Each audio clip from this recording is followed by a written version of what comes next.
नमस्कार जय जगन्नाथ आज सारस्वत आसर को आपण मानक स्वागत जनावि।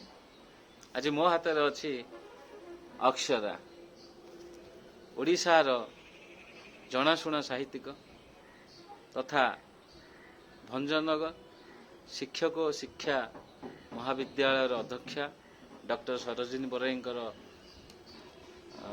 सृष्टि अक्षरा। चलतु यही बही आमे एक कविता शुणा।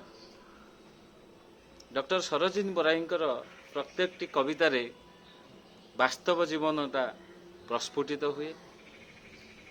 निरीह जीवनर कोण अनुकोणरू से साउंटी आणती अनुभूति आ रूप दियंती कवितार। सेमती एक कविता वास्तवता अक्षरा बहिरू आमे आज चलतु शुणा। कविता वास्तवता। आकाश को छुईबी कहले भी छुई हुए ना। आकाश को छुईबी कहले भी छुई हुए ना।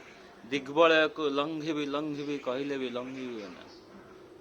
जीवन को माझी मुझी चिक चिक करदेवी यह मिछ कथा। जीवन को माझी मुझी चिक चिक करदेवी यह मिछ कथा। अधा लेखा कागजर सबू अधा जोड़ीदेवी ताहा भी भूल कथा। समय परिवेश परिस्थिति सबकिछि सबु बेले ठीक ठीक मिले ना। मन आउ हृदयर सबु बेले संजोग बोध हुए ना। स्वप्न को साउंटी भी ताकू साकार करी हुए ना। वास्तवता को आखिठार मारी दे आड़े हुई जाई हुए ना। वास्तवता को आखिठार मारी दे आड़े हुई जाई हुए ना। सबु समस्या को विस्तारी देले समाधान हो जाए ना। निज को निजे ठीक दे ठकी दे चुप हो गले।